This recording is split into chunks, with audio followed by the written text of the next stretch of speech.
Halo teman-teman semua, kembali lagi dengan saya di channel Hidofis tentunya. Kali ini saya ingin memberikan informasi magang. Untuk siapa sih? Untuk anak mahasiswa dan anak SMK pun bisa, teman-teman. Oke, silakan simak di sini. Nah, di sini kalian silakan buka saja di laman www.bi.go.id. BI ini artinya Bank Indonesia, ya, memberikan kesempatan untuk putra putri terbaik, bukan terbaik saja sih sebenarnya, bebas ini untuk umumnya, untuk yang berkeinginan magang di Bank Indonesia. Wah, semuanya juga pasti menginginkan magang ya, atau PKL ya. PKL itu prakerin kerja lapangan, yang biasanya setiap siswa di SMK akan melaksanakan magang atau prakerin kerja lapangan atau PKL. Dan program magang ini dikhususkan untuk anak SMK dan anak mahasiswa, oke ya, mahasiswa-mahasiswi tentunya. Di sini ada pengertian PKL. PKL adalah kegiatan praktik kerja yang diberikan kepada mahasiswa atau siswa yang difasilitasi oleh Bank Indonesia. Nah, di sini kalian nantinya akan diajarkan ya mengenai dunia di perbankan ya, baik itu di teller dan sebagainya, atau di Bank Indonesia pada umumnya, artinya di Peruri ya, di bagian pembuatannya. Tujuannya untuk apa sih? Nah, tujuannya itu memberikan kesempatan bagi mahasiswa ya, atau siswa untuk belajar dan mengembangkan dirinya melalui keterlibatan langsung dalam pelaksanaan tugas di Bank Indonesia tentunya. Jadi nantinya kita akan sama bekerja, tapi kita bukan kerja sih, tapi kita belajar bekerja nantinya ya. Persyaratannya apa saja sih? Yang pertama, jenjang pendidikannya ya. Peserta PKL. PKL ini bisa D3, D4, S1 atau S2 ya. Nah, ini untuk PKL, peserta PKL magang ya. Magang ini diperuntukkan untuk mahasiswa anggapannya. Dan PKL ini untuk SMK atau sekolah menengah kejuruan. Nah, tingkat pendidikannya, peserta PKL untuk anak S1 atau anak mahasiswa dari D3 sampai S1 ya, minimal semester 6. Artinya D3 ya, 3 tahun. Ketiga tahun maksudnya 3 tahun ini maksudnya kan D3 itu kuliahnya hanya 3 tahun. Berarti 6 semester dong, oke ya. PKL ini diperuntukkan untuk kelas 10-11 ya. Untuk PKL kelas 11. Nah, bidang studinya apa saja sih untuk untuk bisa mengikuti kegiatan PKL ini? Yang pertama, untuk anak mahasiswa D3, D4, S1 atau S2. Yang pertama, jurusan ekonomi, baik manajemen, akuntansi, ilmu ekonomi, keuangan ya, dan matematika, statistik, teknik industri, teknik informatika, ilmu komputer, sistem informasi, hukum ya, administrasi bisnis atau niaga, dan psikologi. Nah, untuk PKL anak SMK ya, SMK itu bebas, yang penting dia backgroundnya SMK gitu ya. Keahliannya apa saja sih keahlian yang harus dimiliki seorang yang ingin PKL atau magang di Bank Indonesia ini? Pertama, untuk anak kuliah, menguasai Microsoft Office ya, contohnya Microsoft Word, Excel, PowerPoint ya, Access dan sebagainya. Nah, ini cuma hanya 3 kategori di Microsoft Office, Word, Excel, dan PowerPoint, serta desain grafis dan programmer. Tentunya programmer ini diperuntukkan untuk anak IT ya, teknologi informasi atau teknik informatika. Nah, untuk anak sekolah ya, komputer jaringan, multimedia, administrasi, arsip, menguasai Microsoft Office, minimal 3 kategori seperti tadi, Word, Excel, PowerPoint.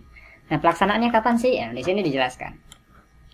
Pelaksanaannya adalah di bulan November, Februari, Mei, Agustus. Ya, informasi penerimaannya, ini pengajuannya. Misalnya kalian mau PKL di Bank Indonesia, berarti kalian harus mengajukan. Ya, kalian bisa mengajukan di bulan November, Februari, Mei, dan Agustus. Nah, sekarang di bulan Februari nih, bentar lagi, kurang lebih 9 hari lagi. Oke, kalian bisa mengajukan untuk PKL di bulan Maret. PKL-nya ketika kalian mengajukan PKL di bulan November, ketika di ACC, maka kalian akan mendapatkan informasi bahwasanya kalian diterima di bulan Desember, dan pelaksanaan PKL-nya itu bulan Januari sampai Februari. Begitupun seterusnya, seperti Februari informasi yang akan diberikan di bulan Maret, dan PKL-nya selang 1 bulan, yaitu bulan April sampai Mei. Gitu. Pengajuannya bisa bulan Mei juga, Agustus, yang kalian bisa baca di sini. Nah, jangka waktu PKL di sini. Peserta PKL wajib mencantumkan periode pelaksanaan PKL yang diajukan. PKL dapat dilaksanakan yang jangka waktu minimal 1 bulan dan maksimal 2 bulan atau 60 hari ya. Jadi PKL ini bisa 1 bulan atau 2 bulan, maksimal 2 bulan. Dapat diperpanjang maksimal 1 bulan sesuai dengan kebutuhan Bank Indonesia. Nah, itu. Kalau Bank Indonesia masih membutuhkan PKL, maka bisa diperpanjang 1 bulan. Ya. Ruang lingkup PKL, di mana tugasnya? Tugasnya ngapain aja? Tugas yang diberikan kepada mahasiswa PKL sekurang-kurangnya dapat menambah atau mengembangkan kemampuan peserta PKL. Ya, nantinya kita akan diajari bahwasanya bagaimana cara bekerja di bank itu, ya, banyak bagian-bagiannya dan sebagainya. Dalam kemampuan analitis, nah, menganalisa keuangan tentunya, atau menganalisa tentang peminjam atau Bank di Indonesia tentunya. Memperoleh pengalaman, ya, tentunya mahasiswa ini akan memperoleh pengalaman praktik kerja ya. Kita diajarkan di sana sehingga ketika kita lulus nanti kita akan memiliki pengalaman itu, dan intinya bisa menangani proyek ini pekerjaan ya. Kita akan dikasih emban, tugas, job desk dan sebagainya untuk melaksanakan sesuatu hal gitu. Atau tugas yang bersifat kerja tim atau kerjanya itu bisa individu atau kelompok atau tim seperti itu. Contohnya kerjaan yang tim itu di bidang admin, bukan admin sih namanya pemasaran, sales ya. Biasanya sales kan kerjanya tim seperti itu.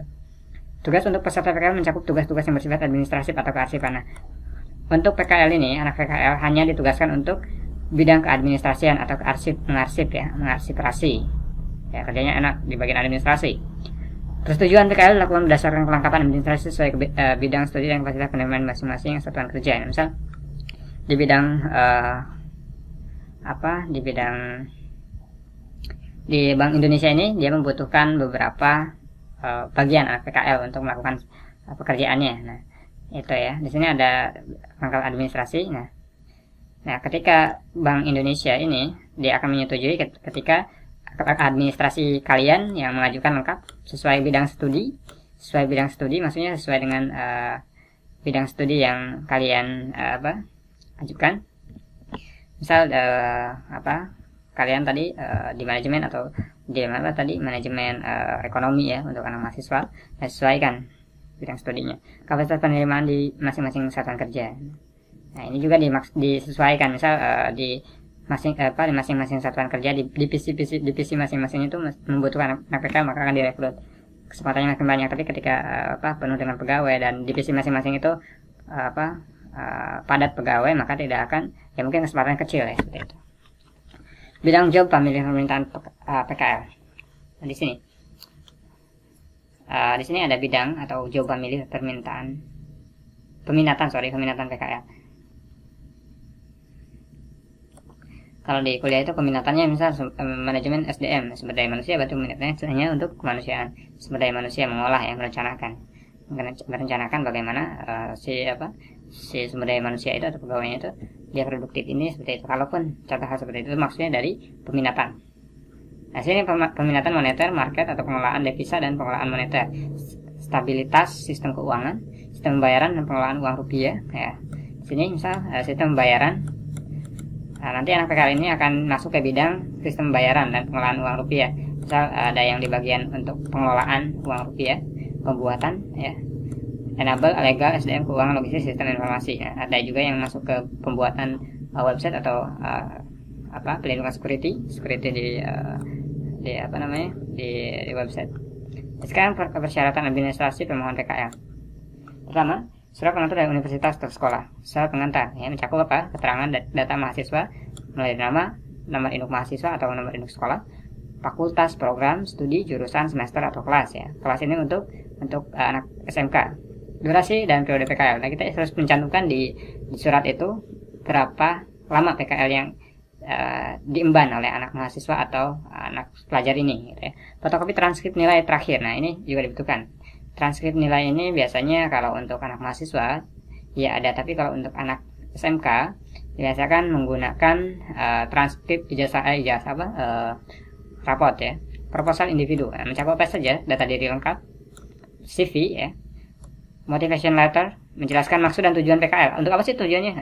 Tujuannya untuk apa? Mencari ilmu, mencari pengalaman dan sebagainya. Tujuan PKL kan maksudnya apa? Maksud dari PKL itu seperti tadi. Harapan atau target yang akan dicapai setelah harapan PKL di sini itu apa? Untuk apa kamu PKL misalnya seperti itu? Harapan yang ingin dicapai ya. Saya ingin bisa A, B, C, D, atau saya ingin tahu tentang keuangan Indonesia. Harapan itu saya ingin dan target yang dicapai. Targetnya apa? Targetnya bisa berhitung atau bersosialisasi dengan pegawai dan sebagainya. Bidang pekerjaan yang diminati atau menceritakan passion atau minat terhadap salah satu bidang pekerjaan atau moneter dan makroprudensial, sistem pembayaran, pengelolaan uang rupiah, manajemen intern. Itu bidang pekerjaannya. Bidang pekerjaan yang diminati harus disesuaikan, menceritakan tentang passionnya gitu ya. Misal salah satu anak PKL menceritakan passionnya itu, saya suka dengan bidang komputer ya, misal keadministrasian ya, maka dia akan dimasukkan ke bidang staf administrasi ya, digabungkan dengan pegawai untuk PKL di sana atau magang di sana. Informasi bidang tugas dapat dilihat di http.bi.go.id tentang BI atau Bank Indonesia, organisasi konten dan aspek. Nah, terus lagi mencantumkan atau masukkan, melampirkan foto KTP, fotokopi NPWP, foto buku rekening tabungan pribadi khusus untuk peserta PKL. Untuk apa sih fungsi dari fotokopi buku rekening? Buku rekening ini fungsinya untuk memberikan istilahnya apresiasi ya, upah PKL ya, seperti itu. Surat pengantar dan proposal individu dapat disampaikan melalui email ini. Jadi ketika kalian udah menyiapkan berkas ini, surat pengantarnya, proposalnya, maka kalian silakan masukkan ke email pkl@bi.go.id gitu ya. Selanjutnya di sini ada hak PKL. Hak peserta PKL memperoleh pengumuman penerimaan persetujuan pelaksanaan PKL. Jadi peserta ini akan tahu ya, mendapatkan pengumuman informasi bahwasanya dia terima atau tidaknya gitu kan. Dalam hal kedua, dalam jumlah peserta PKL telah melewati kuota yang telah ditetapkan, maka peserta ditolak akan menjadi kandidat PKL. Nah, jika peserta sudah melewati kuota atau melebihi kuota, maka peserta yang ada yang ditolak akan menjadi kandidat PKL di PKL cadangan, anggapannya ketika mungkin anak PKL-nya itu udah kelar baru bisa masuk, ataupun ketika anak PKL yang sudah masuk itu sakit atau nggak bisa melanjutkan, maka akan digantikan seperti itu. Yang akan menjadi prioritas utama pada pelaksanaan PKL periode selanjutnya. Oke, seperti itu. Memperoleh penjelasan tentang peran dan tugas Bank Indonesia serta ruang lingkup tugas di satuan kerja terkait. Jadi, peserta PKL akan memperoleh penjelasan tentang peran. Tugasnya apa sih, di bagian apa sih, dan apa saja tugas kerjanya, misalnya seperti itu. Serta di mana kerjanya, ruang lingkupnya di mana, apa aja barang inventaris yang akan diberikan. Contohnya baju, laptop atau komputer itu seperti itu. Atau alat bekerjanya seperti itu ya. Yang ketiga, memperoleh penjelasan tentang peran dan tugas Bank Indonesia. Oke, udah tadi. Memperoleh bimbingan dalam pelaksanaan praktek kerja. Peserta PKL memiliki atau berhak ya memperoleh bimbingan dan pelaksanaan praktek kerja. Jadi anak PKL ini akan diawasi dan dibimbing ya, diajari oleh karyawan atau oleh orang-orang yang kerja di sana atau pegawai di sana seperti itu. Dan diajari untuk bekerja. Memperoleh uang bantuan transport senilai 35.000 per hari maksimal 20 hari kerja atau sesuai realisasi PKL apabila di bawah 20 hari kerja dan dibayarkan secara non tunai. Nah, ini fungsinya tadi fotokopi nomor rekening ya. Fungsinya untuk uang bantuan transportasi dari Bank Indonesia senilai 35.000 per hari dikali berapa kalian masuk kerja di sana atau PKL-nya di sana. Seperti itu. Terakhir, memperoleh surat keterangan pelaksanaan PKL setelah peserta PKL menyelesaikan seluruh kewajiban. Nah, jadi terakhir ini yaitu mendapatkan apresiasi baik sertifikat dan ataupun surat keterangan bahwasanya kalian telah melaksanakan PKL di bank ini atau di Bank Indonesia. Kewajiban peserta. Nah, ini ya, kembali lagi ke surat keterangan ini fungsinya lumayan untuk kalian bekerja untuk persyaratan atau lampiran ketika kalian melamar bekerja di suatu instansi. Kewajiban peserta PKL, mendatangi surat pernyataan menjaga kerahasiaan informasi Bank Indonesia. Oke. Jadi peserta ya, ataupun bukan hanya peserta saja sebenarnya, pegawai yang udah masuk ke ruang lingkup perusahaan wajib merahasiakan informasi mengenai suatu instansi tersebut. Artinya dalam hal kejelekannya mungkin ya, seperti itu. Mengikuti peraturan disiplin dan kode etik yang berlaku di Bank Indonesia. Tentunya kewajiban peserta PKL ini yaitu mengikuti aturan ya, disiplin dan kode etik yang berlaku. Karena setiap perusahaan itu memiliki aturan-aturan yang berbeda. Semua perusahaan ya, bukan hanya perusahaan aja, sebenarnya sekolah aja kita udah diajarkan bagaimana kita harus mengikuti aturan yang ada di sekolah atau di kampus untuk mahasiswa. Di sini ada peraturan disiplin, misal masuk tepat waktu, pulang tepat waktu, seperti itu dan sebagainya. Menggunakan pakaian kerja rapi dan sepatu pantofel selama pelaksanaan PKL. Nah, di sini peserta PKL harus menyiapkan sepatu pantofel untuk pelaksanaan PKL nanti. Karena ketika di sana itu kalian ya rapi, pakaian kerja rapi, mungkin pakai dasi, pakai kemeja, terus lagi pakai alma mater. Khusus hari Selasa dan Jumat diperkenankan mengenakan pakaian batik bercorak ya. Untuk hari Selasa dan Jumat itu aturannya. Mengikuti kegiatan PKL mulai dari pukul 7 sampai 16.15. Nah ini PKL-nya itu dimulai seperti kerja dari jam 7 sampai 10 menit, jam 7 lebih 10 menit sampai 15 menit. Itu ya aturan pekerja pegawai PKL. Ini batik ini karena dinas ya, ada sih batik dinas itu yang warna biru kan. Mengisi logbook, membuat laporan pelaksanaan PKL dengan terlebih dahulu berdiskusi dengan pembimbing PKL. Di sini membuat lookbook. Lookbook ini maksudnya adalah buku aktivitas kalian, pekerjaan kalian, membuat laporan pelaksanaan PKL dengan terlebih dahulu berdiskusi dengan pembimbing PKL. Jadi ketika kalian bekerja, nah kalian harus catat kalian melakukan pekerjaan apa. Itu kalau kita anggap bahwasanya itu adalah daily activity kita ya, sebagai pekerja. Kita udah masuk bekerja, cuman yang membedakan adalah kita anak PKL dan yang lainnya adalah karyawan itu. Mengisi logbook, membuat laporan PKL dengan terlebih dahulu berdiskusi dengan pembimbing. Jadi diskusikan tuh dengan pembimbing. Tadi tuh kita melaksanakan apa gitu kan, kalau kita nggak tahu gitu. Contohnya tolong buatkan arsipkan surat ini misalnya. Kamu takut salah maka tanyakan ke pembimbingnya. Membuat video testimoni pelaksanaan PKL durasi 3 menit dilakukan secara individu atau kelompok. Nah ini dibuat untuk untuk dokumentasi kalian. Nantinya ketika kalian PKL disuruh membuat video pelaksanaan PKL durasi 3 menit dilakukan secara individual dan lain-lain ya. Bank Indonesia tidak memungut biaya pun dalam melaksanakan PKL. Hati-hati dengan penipuan. Nah, jadi kalian bebas PKL ini, mau itu sekolah mana ya, di mana, asal tepat waktu dan tentunya sesuai dengan jadwalnya. Mau November, Februari, Mei, Agustus, kalian bisa mengajukannya. Oke, itu aja yang bisa saya sampaikan mengenai PKL atau informasi karir dari Bank Indonesia, khususnya program magang atau PKL untuk anak SMK. Terima kasih, semangat dan salam luar biasa untuk kita semua.